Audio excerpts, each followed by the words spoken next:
Brought to you by MDH मसाले। मंदिर के चंदा चोरों पर अब हंटर चलना शुरू हो चुका है। इस मामले में 8 गिरफ्तारियां हो चुकी हैं, 2 बड़े इस्तीफे हो चुके हैं, लेकिन सवाल अभी भी है कि क्या जांच यहीं पर रुक जाएगी या कुछ और बड़े नाम हैं जो सामने आए। योगी आदित्यनाथ साफ कह चुके हैं कि आस्था के साथ खिलवाड़ करने वाला कोई भी शख्स बख्शा नहीं जाएगा।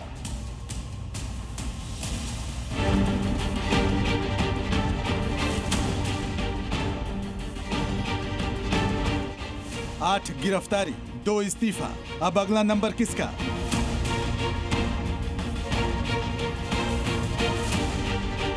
अयोध्या में अग्नि परीक्षा, योगी बोले कोई नहीं बचेगा।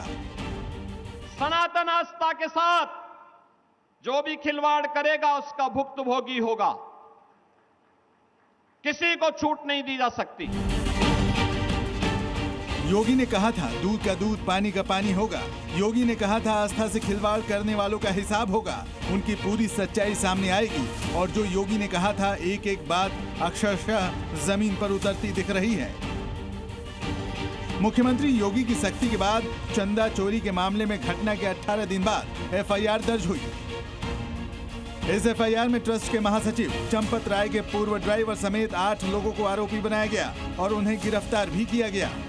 और फिर राम मंदिर ट्रस्ट के महासचिव पद से चंपत राय, सदस्य के पद से डॉक्टर अनिल मिश्रा ने इस्तीफा दे दिया। कल ट्रस्ट के आदमी ने FIR की है, आज इस्तीफा हो गया। इस्तीफा हुआ क्योंकि इन्वेस्टिगेशन FIR के बाद शुरू होता है। इन्वेस्टिगेशन कल हुआ है, आज इन्वेस्टिगेशन शुरू हो रहा है, उन्होंने इस्तीफा दे दिया। और देखिए एक बात और सुनिए, ये वो गवर्नमेंट नहीं है जहाँ की दोषी बच जाते थे। ये योगी बाबा है, मोदी जी हैं। इनके ज़माने में मुझे पूरा विश्वास है कि कोई दोषी बचेगा नहीं। निष्पक्ष जांच होगी, FIR दर्ज हो गई है और कानून के तहत कड़ी कार्रवाई हो, ये सरकार इसने निर्देश दिया। अब जरा ये समझ लीजिए कि आखिर जिन 8 चंदा चोरों को गिरफ्तार किया गया है उनकी क्या जिम्मेदारी थी और उन पर आरोप क्या क्या हैं। रमाशंकर यादव उर्फ टिन्नू यादव दान पात्रों की देखरेखी की जिम्मेदारी संभालता था। आरोप है कि उसने दान पात्रों से करोड़ों रुपए का गबन किया। अनुकल्प मिश्र कैश काउंटिंग का काम करता था। जांच में उसके घर से 20 लाख रुपए बरामद हुए हैं। लवकुश मिश्र नकदी गिनने वाले टीम का सदस्य था। उसके घर से 10 लाख रुपए बरामद होने के आरोप हैं। Subhash Chandra Srivastava cash counting staff का प्रभारी था। उस पर निगरानी में लापरवाही बरतने और चंदा चोरी की साजिश में शामिल होने का आरोप है। करुणेश पांडे की जिम्मेदारी दान की रकम को दान पात्र से गणना कक्ष तक पहुंचाने की थी। आरोप है कि उसने दान के रुपयों की चोरी की और उस रकम से अयोध्या में संपत्ति खरीदी। मनीष यादव चढ़ावे की रकम गिनती करता था। उसके घर से 36 लाख रुपए बरामद होने के आरोप हैं। अविनाश शुक्ला भी दान की रकम को गणना कक्ष तक पहुंचाने का काम करता था। आरोप है कि उसने दान के रुपयों की चोरी की और अयोध्या में संपत्ति खरीदी। रमाशंकर मिश्रा कैश काउंटिंग की निगरानी करता था। उस पर दान के रुपयों में हेराफेरी करने का आरोप लगाया गया है। इस पूरे मामले में जैसे जैसे जांच आगे बढ़ेगी कुछ और भी नाम इस FIR का हिस्सा हो सकते हैं। फिलहाल इन तमाम 8 लोगों के खिलाफ नामजद FIR दर्ज कर ली गई है और माना जा रहा है कि जल्द ही इनकी गिरफ्तारी भी होगी। बहरहाल अयोध्या में चंदा चोरी की आरोपों की जांच जारी है। खुद योगी आदित्यनाथ ने वादा किया है कि गड़बड़ी चाहे किसी ने भी की हो, बचेगा नहीं। SIT की रिपोर्ट आई, तुरंत कार्रवाई प्रारंभ हो गई और मैं आश्वस्त करता हूं, जो मैंने कहा था दूध का दूध और पानी का पानी हम करके रहेंगे। जन आस्था के साथ खिलवाड़ स्वीकार्य नहीं। सनातन आस्था के साथ जो भी खिलवाड़ करेगा उसका भुक्तभोगी होगा, किसी को छूट नहीं दी जा सकती। इस बीच राम मंदिर के चढ़ावे में चोरी की जांच अब और तेज हो गई है। राम मंदिर में चंदा चोरी मामले को लेकर अब जांच तेज हो चुकी है और पुलिस की टीम अब तमाम आरोपियों से पूछताछ करने के बाद देख सकते हैं कि बाकायदा जो दबिश है उसके लिए निकली है। आप सामने की तस्वीर देख सकते हैं कि ये राम जन्मभूमि की जो पुलिस की जो टीम है वो मंदिर से निकलकर अलग अलग दिशाओं में गई है। कुल 5 टीमें जो हैं वो अलग अलग जगहों पर गई हैं। माना जा रहा है कि तमाम जो इनपुट मिले हैं आरोपियों से पूछताछ के दौरान उनके आधार पर ये जो टीम है ये दबिश देने के लिए निकली है। तय है कि इस मामले में उन तमाम लोगों पर शिकंजा कसना तय है जो रामद्रोह में शामिल हैं, क्योंकि ये करोड़ों सनातनियों की आस्था का सवाल है। ब्यूरो रिपोर्ट, जी मीडिया। और इस बीच अयोध्या जी से इस वक्त की बड़ी खबर है। चढ़ावा चोरी के 8 आरोपियों को जेल भेज दिया गया। कोर्ट ने आरोपियों को जुडिशियल कस्टडी में भेजा है। 29 जून तक न्यायिक हिरासत में रहेंगे। सीजेएम कोर्ट ने न्यायिक हिरासत में भेजा। 7 आरोपियों के पास से 89 लाख रुपए बरामद हुए। आरोपी सुभाष के पास से कोई कैश नहीं मिला। सर तो अभी नहीं प्रकाश में आए हैं, अभी बेचना के क्रम में आएंगे। मतलब कैश के रूप में अलग अलग एजेंटों के पास से 79,85,493 रुपए बरामद हुए हैं। कोर्ट ने क्या इन लोग से और जो आरोपी थे इनसे कुछ पूछा किया इस पूरे मामले को लेकर? सारे एजेंटों से पूछा गया। सब लोगों ने अपने ऊपर लगाए गए आरोपों से इनकार किया है। क्या कहा? उन्होंने कहा कि मेरे द्वारा कार्य ऐसा नहीं किया गया है, ये झूठा आरोप लगाया गया है। अच्छा, एक एसआईटी की प्रारंभिक रिपोर्ट को भी आधार बनाया गया था इनकी? बिल्कुल, एफआईआर तभी तो हुई है, एसआईटी के उपरांत ही तो एफआईआर हुई है। अब एफआईआर के क्रम में मतलब ये इनका रिमांड लिया गया है। अभी इसमें और विवेचना होगी और भी लोग इसमें गिरफ्तार हो सकते हैं। जिन्होंने यूज किया है वो जानते हैं असली हींग का स्वाद। MDH सुपर हींग, शुद्धता का असली तड़का। MDH। राम भक्तों से योगी के ऐलान के बाद मुहर्रम पर योगी के अल्टीमेटम की बात। योगी आदित्यनाथ ने बार बार कहा कि मुहर्रम पर कोई भी उपद्रव नहीं होना चाहिए। सीएम योगी के आदेश का पालन कराने के लिए उत्तर प्रदेश के शहर शहर में उत्तर प्रदेश पुलिस सड़कों पर उतरी। हर संवेदनशील शहर में फ्लैग मार्च निकाला ताकि कायदे में रहकर अपना जो भी जिम्मेदारियां हैं वो की जाएं। लेकिन फिर भी कुछ को बात समझ नहीं आई। नतीजा ये कि उन्हें अपनी जान तक गंवानी पड़ी। दिखाते हैं आपको उत्तर प्रदेश से मध्य प्रदेश तक मुहर्रम में कैसे मातम बढ़ गया। नियम बनाएगी, पर्व और त्योहार मनाना है तो नियमों के अंतर्गत मनाओ और नहीं तो अपने घर में बैठ जाओ। कोई तार नहीं हटेगा। योगी ने साफ कहा कि नियम नहीं तोड़ना। योगी ने चेतावनी दी कि ताजिए की हाइट नीची रखना। योगी ने बताया कि मुहर्रम पर कायदे में रहना ताकि मातम के त्योहार के दौरान कुछ ऐसा ना हो कि हकीकत में मातम मनाना पड़ जाए। लिहाजा योगी फोर्स भी यूपी के तमाम शहरों में मुस्तैदी से जुटी थी, जिससे ताजिया भी निकले, जुलूस भी शांति से निकाला जाए, ना दंगा हो, ना कोई विवाद और ना ही करंट से किसी की जान जाए। इसके लिए बकायदा नियम बनाए गए थे। ताजिए की हाइट तय कर दी गई थी और योगी ने भी साफ कर दिया था कि उत्सव के माहौल में अगर कोई उपद्रव करेगा तो 7 पीढ़ियों तक भुगतेगा। और आज मुहर्रम है, कहीं किसी का आता पता नहीं है। कोई अस्त्र शस्त्र का प्रदर्शन नहीं कर सकता है। उत्सव पूर्ण माहौल में कोई उपद्रव नहीं कर सकता है और अगर करेगा तो 7 पीढ़ियों तक फिर भुगतेगा भी। योगी के आदेश को अमली जामा पहनाने के लिए यूपी पुलिस भी एक्शन मोड में थी। योगी फोर्स ताजिए की हाइट भी नाप रही थी, क्योंकि ताजिए को ज्यादा ऊंचा रखने का जुनून कितना जानलेवा हो सकता है, उसकी बानगी यूपी के एटा से लेकर एमपी के रतलाम तक नजर आई। एटा में बिजली के तार से ताजिए टकराने के कारण 4 लोग झुलस गए, जिसमें एक की मौत हो गई, जबकि रतलाम में ऐसे ही हादसे में 2 की जान चली गई और 12 लोग घायल हो गए। एटा में ऊंचा ताजिया लेकर जुलूस निकाला जा रहा था। कई जगह तो उस ऊंचे ताजिए को भी ऊपर उठाकर ले जाया जा रहा था। तभी एक बड़ा हादसा हो गया।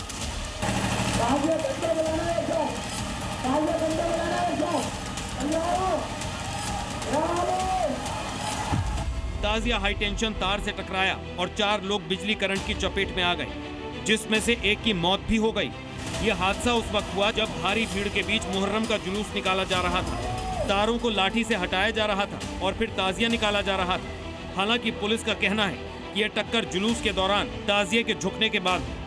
ताजिया जुलूस निकलने के दौरान ताजिए के एक तरफ झुक जाने के कारण बगल से गुजर रही एक हाई टेंशन लाइन से वो टच हो गया। टच होने से 4 लोगों की दर्शनी की सूचना प्राप्त हुई थी, जिन्हें तत्कालीन जिला चिकित्सालय और नज़दीकी अस्पताल में एडमिट कराया गया था। इसमें से एक व्यक्ति की मृत्यु हो गई है और जिसमें अन्य जो वैधानिक कार्रवाई होगी वो। एटा में ताजिए की हाइट 10 फीट रखी गई थी, जिससे किसी भी हादसे से बचा जा सके। हादसे रोकने के लिए बकायदा जुलूस के रास्तों में पड़ने वाले खंभों पर सुरक्षा के लिए पॉलीथीन शीट भी चढ़ाई गई थी। लेकिन जैसे ही हादसा हुआ, अब भाईजान इसका पूरा दोष बिजली विभाग पर मढ़ रहे हैं।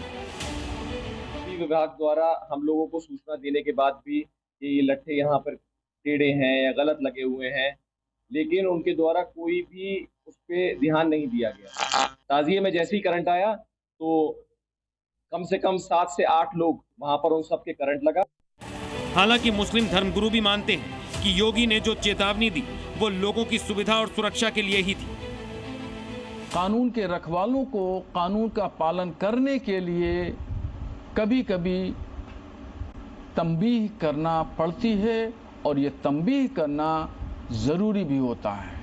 मुसलमान ने कानून का हमेशा पालन किया है और मुसलमान सिर्फ अल्लाह से ही डरते हैं, बंदों से नहीं डरते हैं, कानून का पालन करते हैं, सम्मान करते हैं। मगर फिर भी कुछ लोग लापरवाही बरतने से बाज नहीं आए, जिसका खामियाजा उन्हें ही भुगतना पड़ा। यूपी के एटा जैसा हादसा एमपी के रतलाम में भी हुआ। बीती रात जब ताजिया का जुलूस गांव से गुजर रहा था, तभी ऊपर से जाती हाई टेंशन बिजली की तार से ताजिया टकरा गया और करीब दर्जन भर लोग करंट की चपेट में आ गए। करंट लगते ही जुलूस में शामिल लोगों के बीच अफरा तफरी मच गई। हादसे के बाद कुछ लोग जमीन पर गिर गए और चीख पुकार मच गई। हैरत की बात है कि यहाँ भी भाईजान को पुलिस और बिजली विभाग की ही लापरवाही नजर आई। तो वहाँ पे पुलिस थी, पुलिस जब अपना मुहर्रम निकल रहे थे, एक तो पुलिस की लापरवाही, पुलिस वहाँ पे होना था, तो इसके अलावा गांव के जो भी लाइनमैन थे वगैरह वगैरह जो भी ये वहाँ थे ही नहीं मौके पे। अब हिसाब से करंट लग गया, वो 2 जने की डेथ हो गई। जबकि यूपी हो या एमपी, दोनों ही सूबे की पुलिस कई दिन पहले से ही फ्लैग मार्च निकाल रही थी और पीस कमेटी की बैठक के जरिए मियां भाई को नियम कायदे के साथ जुलूस निकालने की हिदायत दे रहे थे। मगर जब हादसा हो गया, लोगों की जान चली गई, तो पुलिस वालों पर ही ठीकरा फोड़ा जा रहा है। ब्यूरो रिपोर्ट, जी मीडिया। MDH की देगी मिर्च, देगी मिर्च का तड़का, अंग अंग फड़का। MDH की देगी मिर्च।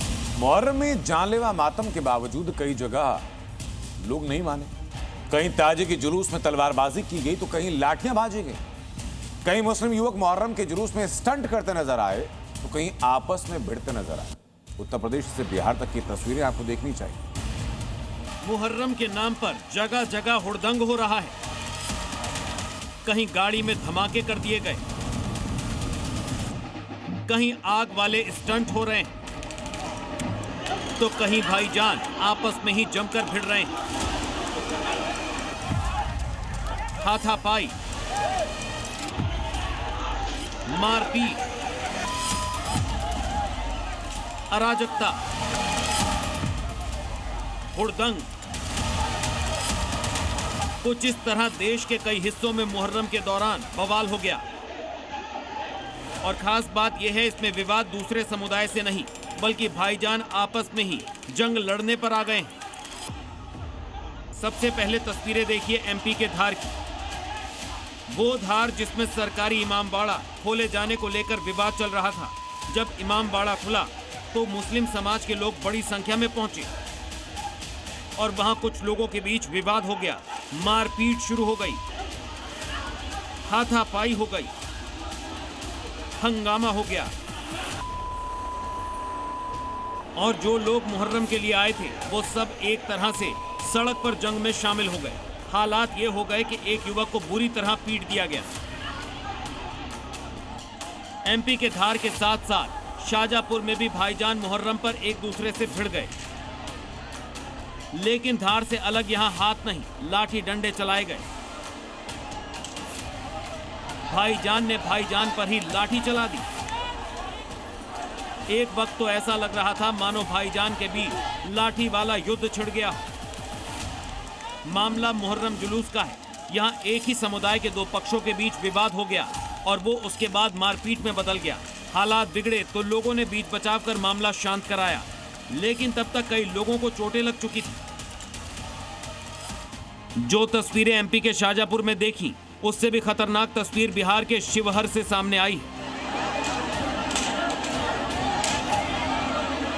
यहाँ तो बकायदा शिवहर का वो इलाका जहाँ से जुलूस निकलना था, उसे मानो अखाड़ा बना दिया गया। एक दूसरे पर लाठी बरसाई गई। कोई भीड़ में सिर्फ लाठी चला रहा था। तो कोई इस लाठी युद्ध की वजह से जुलूस बीच में ही छोड़कर भाग रहे थे। देखिए इस युवक को पैर पकड़कर कैसे पीट रहे हैं। ये बचने की कोशिश कर रहा है, लेकिन दूसरे गुट के लोग इसे घेरकर मार रहे हैं। लाठी ही नहीं, पत्थर भी बरसे। सड़क पर पत्थर बिखरे पड़े हैं। लोग डर से अपने घरों में कैद हो गए। काफी देर तक कोई घर से बाहर नहीं निकला। विवाद को लेकर बताया गया कि मंसूरी अखाड़ा और इस्लामिया अखाड़ा के बीच रास्ते को लेकर विवाद हुआ। प्रैक्टिस के दौरान दोनों में आपसी विवाद हुआ रास्ते को लेके, जिसके कारण दोनों के बीच में मारपीट की घटना हुई। घटना की सूचना मिलने के बाद पुलिस और प्रशासनिक अधिकारी मौके पर पहुंचे। पुलिस ने दोनों पक्षों को समझाकर स्थिति को संभाला और अब इस घटना के बाद संवेदनशील इलाकों में अतिरिक्त पुलिस बल की तैनाती की गई है। इसके अलावा दमोह से भी एक हुड़दंग की तस्वीर सामने आई, जिसमें जुलूस के दौरान कुछ मुस्लिम लोगों ने कानून के साथ खिलवाड़ करते हुए मशाल जलाकर स्टंट करना शुरू कर दिया। ठीक उसी समय एक हुड़दंगी ने मुंह में पेट्रोल भरकर जलती मशाल पर फूंक मारकर स्टंट करने की कोशिश की। इसी दौरान दहकती आग ने युवक के मुंह को बुरी तरह से झुलसा दिया। इस दौरान इलाके में अफरा तफरी का माहौल बन गया। हालांकि गनीमत रही कि इस हादसे में युवक की जान नहीं गई। ब्यूरो रिपोर्ट, जी मीडिया। लाल रंग इसका अपार, तीखा कम है फिर भी स्वाद। बेमिसाल, बेमिसाल, MDH Kashmiri. MDH Kashmiri. MDH। कानून तोड़ने वालों के खिलाफ कार्रवाई कैसे की जाए? सोशल मीडिया पर गैंग बनाकर कोई दहशत फैलाने की कोशिश करे या हथियारों के दम पर खौफ का साम्राज्य खड़ा करने की कोशिश करे, हर किसी का जवाब एक्शन के साथ दिया जा रहा है।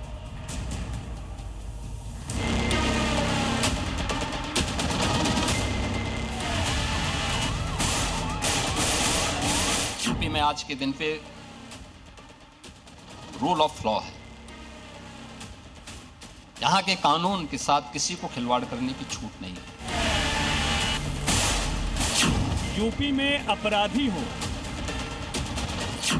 माफिया हो, गोलीबाज हो, बमबाज या फिर स्टंटबाज, जो नियम तोड़ता है इलाज होकर रहता है और माहौल बिगाड़ने वालों का तो खास इलाज होता है। ऐसा ही इलाज उनका भी हुआ। हवालात के अंदर 1, 2 या 3 नहीं बल्कि पूरे 13 बदमाश दिख रहे हैं। ये बदमाश हैं AK-47 गैंग के। वो गैंग जो खुद को दबंग बताते थे, आक्रामकता दिखाते हैं, इंस्टाग्राम पर बंदूकें लहराते थे और तो और खुद को सरेआम इंस्टाग्राम पर शूटर के तौर पर लिखते थे।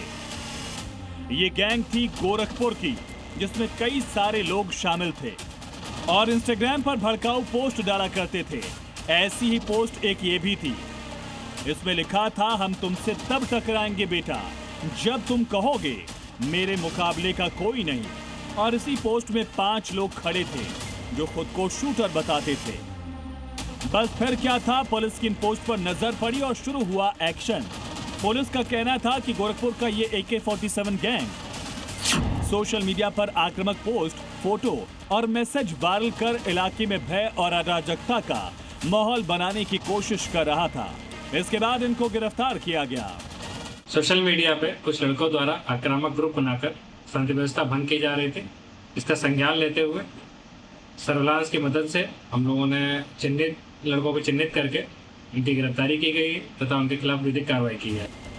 कानून तोड़ने का हश्र क्या होता है, ये शामली के मेहताब का हाल देखकर आप समझ ही सकते हैं। स्ट्रेचर पर लेटा ये बदमाश है मेहताब उर्फ बेचैन, जिसकी सारी बेचैनी योगी फोर्स ने खत्म कर दी और पुलिस एनकाउंटर में ढेर हो गया। दरअसल मेहताब उर्फ बेचैन 50,000 का इनामी बदमाश था, जिस पर 34 केस दर्ज थे और वो पश्चिमी यूपी के कुख्यात अपराधी मुकीम गैंग का सक्रिय सदस्य था और 2017 से सहारनपुर में रहता था। अब जबकि पुलिस उसको पकड़ने के लिए पहुंची तो मुठभेड़ हुई और उसमें गोली लगने से मेहताब की मौत हो गई। ब्यूरो रिपोर्ट, जी मीडिया।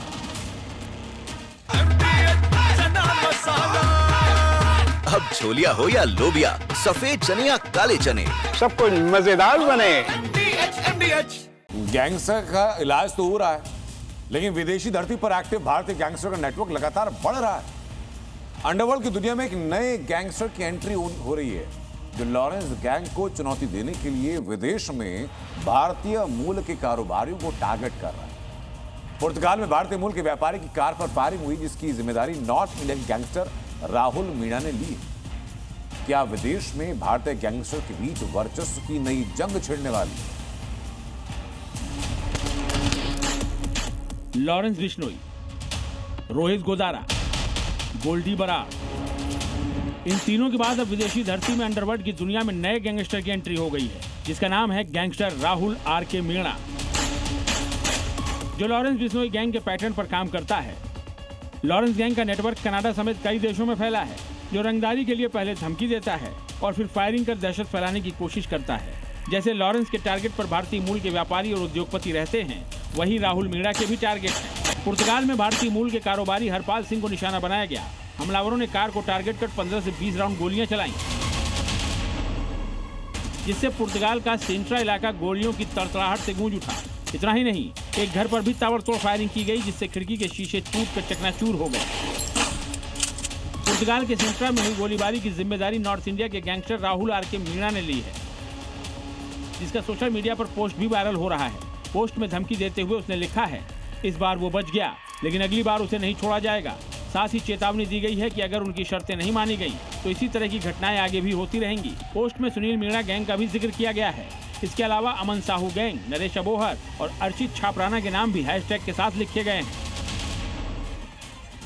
हालांकि वायरल पोस्ट की पुष्टि नहीं हुई है, मगर माना जा रहा है कि इन नामों के जरिए gangster Rahul RK. Meena Lawrence gang को अपने नेटवर्क के गठजोड़ का संदेश देने की कोशिश कर रहा है, क्योंकि विदेशों में अभी तक फायरिंग की ऐसी वारदातों को लॉरेंस गैंग ही अंजाम देता था। इस बीच राहुल आर.के. मीणा गैंग के सरगना ने सोशल मीडिया पर अपनी तस्वीरें भी शेयर की हैं, जिसमें वो अलग अलग आधुनिक हथियारों के साथ नजर आ रहा है। इतना ही नहीं, गैंग की ओर से कथित तौर पर ऑनलाइन भर्ती अभियान चलाए जाने की जानकारी भी सामने आई है। यानी विदेश में एक्टिव भारतीय मूल के गैंगस्टरों के अलग अलग गैंग के बीच वॉर की शुरुआत हो चुकी है, खासकर लॉरेंस और मीणा गैंग के बीच। सूत्रों के मुताबिक राहुल आर.के. मीणा गैंग का संबंध झारखंड के कुख्यात गैंगस्टर अमन साहू के नेटवर्क से भी जोड़ा जा रहा है, जिसकी पिछले साल पुलिस मुठभेड़ में मौत हो गई थी। फिलहाल जांच एजेंसियां इस संभावित गठजोड़ की भी पड़ताल कर रही हैं, लेकिन अंडरवर्ल्ड की दुनिया में नए गैंगस्टर की एंट्री से सुरक्षा एजेंसियां अब चौकन्ना जरूर हो गई हैं। ब्यूरो रिपोर्ट, जी मीडिया। दादी के हाथों का जादू और खुशबू से महकता घर। MDH गरम मसाला, असली मसालों से भरा हूँ मैं, क्योंकि हर रिश्ता है स्वाद से जुड़ा। छत्तीसगढ़ में नक्सलियों के खात्मे के बाद विकास की नई बयार बह रही है। जो इलाके नक्सलवाद की वजह से आजादी से लेकर अब तक अंधेरे में थे, वो बिजली की रोशनी से जगमगा रहे हैं। एक ऐसा ही जिला है खैरागढ़, जिसके नक्सल प्रभावित इलाकों में आखिरकार 78 सालों का अंधेरा खत्म हुआ। आजादी के 7 दशकों से ज्यादा समय के बाद इन गांवों में पहली बार बिजली पहुंची है, जिससे ग्रामीणों का जीवन पूरी तरह से बदल गया है। बिजली आने से जहां स्कूली बच्चों को लालटेन के साए से मुक्ति मिली, तो वहीं अब किसान आधुनिक तरीके से सिंचाई कर सकेंगे। मैं आपको बताना चाहूँगा कि हमारा जो खैरागढ़ छुईगदान गंडेई जिला है, वो पूर्व में नक्सल प्रभावित जिला होने की वजह से नियल लिन्नाराल जो योजना होती है, उसके दूसरे चरण में हमारा जिला भी शामिल है, जिसमें कि सभी गांव में सड़क के अलावा बिजली, पानी, सारी सुविधाएं देने का है। उसका सर्वे भी लगभग पूर्ण हो गया है और हम लोग पहले से ही पिछले 6 महीने से प्रयासरत थे, जिसके तहत पहले से 5-6 गाँव में बिजली जैसे पहुँची है। उसमें ग्वालगुंडी है, सिंहपुरा और कटिमा है, काशीबारा और लछना झीलिया, इनमें ऑलरेडी पिछले 2-3 महीने में प्रयास करके बिजली पहुँचा दी गई है। असम के बाद यहां पर यूसीसी यानी यूनिफॉर्म सिविल कोड लाने की तैयारी है। शुभेंदु सरकार सोमवार को विधानसभा में यूसीसी विधेयक पेश करेंगे और अगर ऐसा होता है तो बंगाल उन राज्यों में शामिल होगा जहां समान नागरिक संहिता लागू करने की दिशा में एक बड़ा कदम उठाया गया।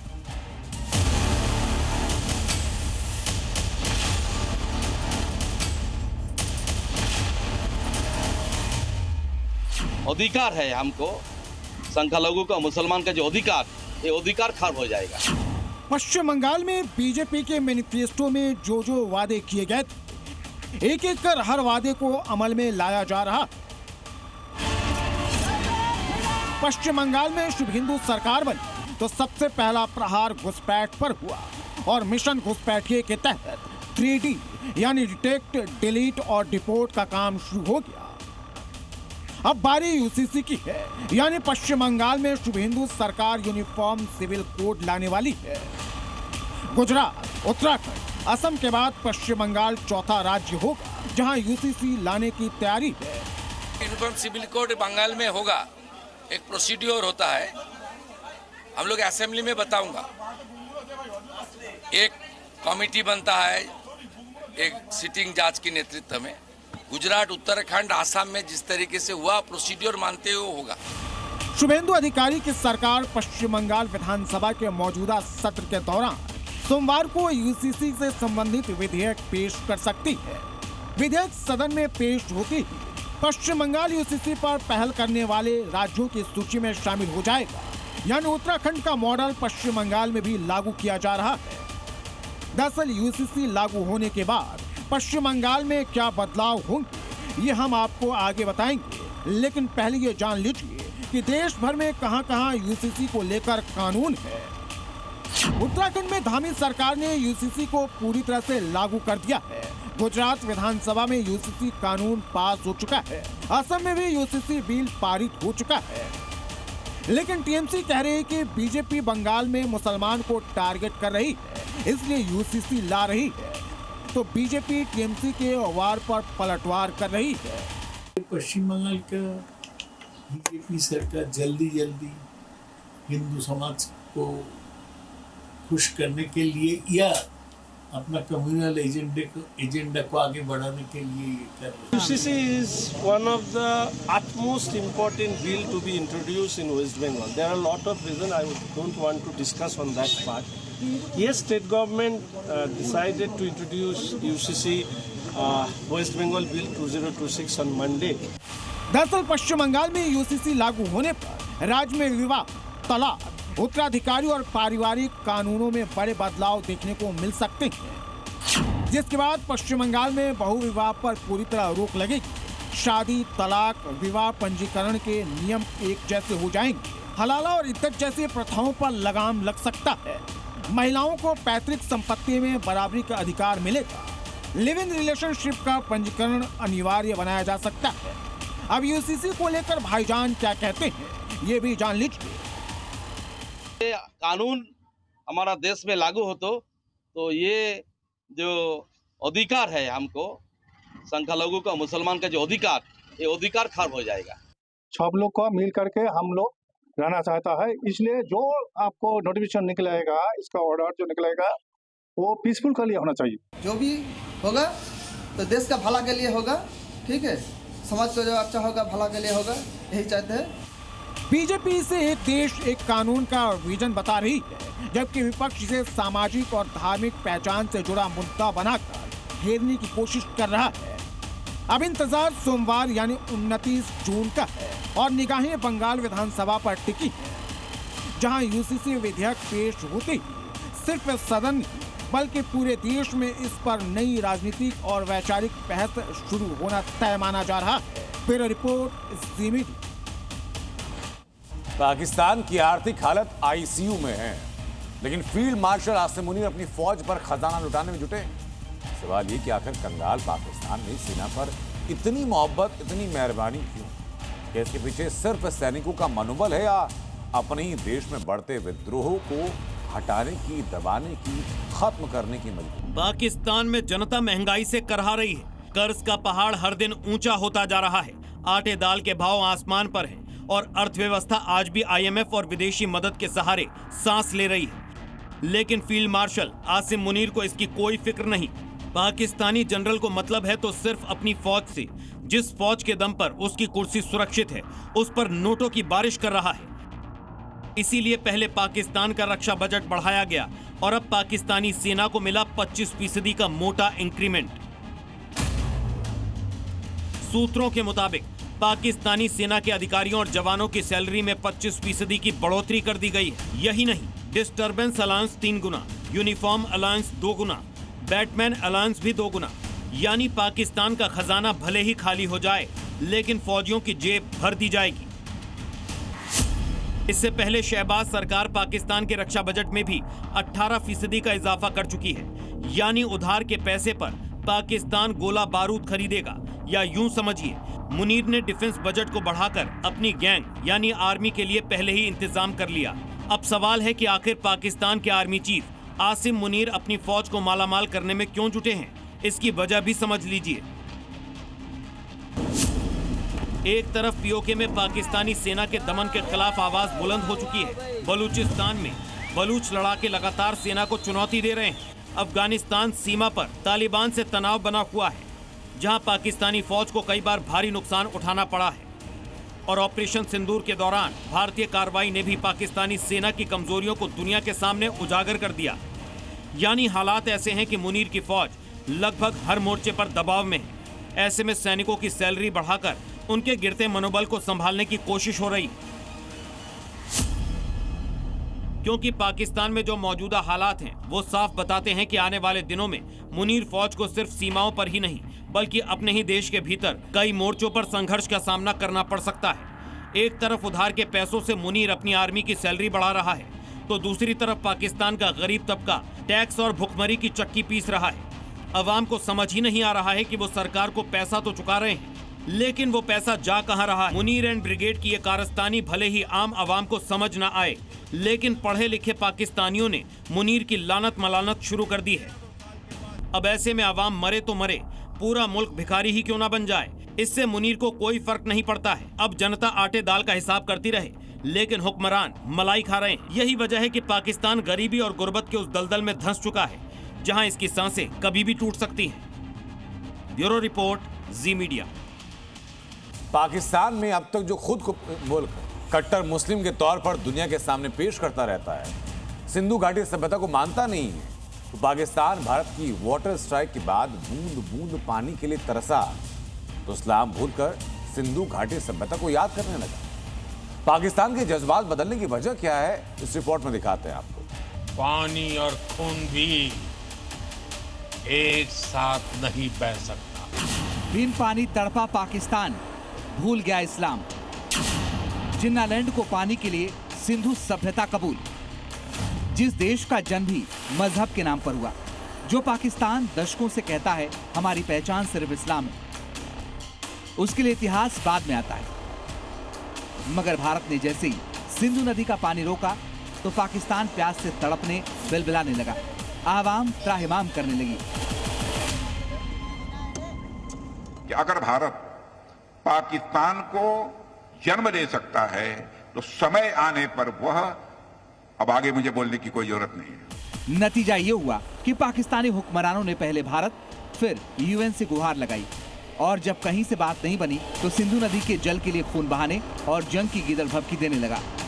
मगर अब तो आलम यह है कि मौका परस्त पाकिस्तान जिस इस्लाम को अपनी पहचान बताता फिरता है, उसी इस्लाम को भूलकर सिंधु घाटी सभ्यता को याद करने लगा। जबकि पाकिस्तान कभी सिंधु घाटी सभ्यता का नाम भी नहीं लेता था। पाकिस्तान के स्कूलों कॉलेजों में सिंधु घाटी के बारे में न ज्यादा पढ़ाता था और न ही ज्यादा कोई रिसर्च करवाता था, ताकि पाकिस्तान की असली पहचान नई पीढ़ी के सामने न आ जाए। ऐसे में सवाल उठता है, पाकिस्तान अचानक इतिहास के पन्ने क्यों पलटने लगा? उसे सिंधु घाटी, हड़प्पा और मोहनजोदड़ो की याद क्यों आने लगी? हकीकत यह है कि पाकिस्तान सिंधु सभ्यता के नाम पर दुनिया की आंखों में धूल झोंकने की कोशिश कर रहा है। ये सिंधु नदी के पानी पर अपना हक जताने का पैतरा है। पाकिस्तान अब सिंधु घाटी सभ्यता और इस्लाम से पहले की विरासत का इस्तेमाल करके खुद को सिंधु नदी का वारिस बताना चाहता है, ताकि सिंधु नदी के पानी पर अपना दावा मजबूत कर सके। दरअसल पुलवामा आतंकी हमले के बाद भारत ने सिंधु जल समझौते को रद्द कर पाकिस्तान को जाने वाला पानी रोक दिया, जिसके बाद पाकिस्तानी आवाम बूंद बूंद पानी को तरस रही है।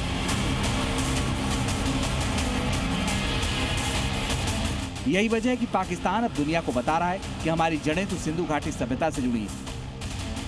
मगर पाकिस्तान की हकीकत से हर कोई वाकिफ है, क्योंकि पाकिस्तान सिंधु घाटी सभ्यता नहीं बल्कि आतंकियों की फौज खड़ी करने में यकीन करता है।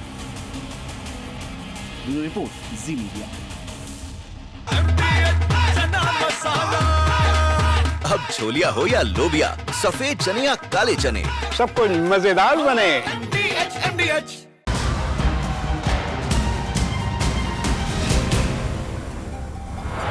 Brought to you by MDH मसाले।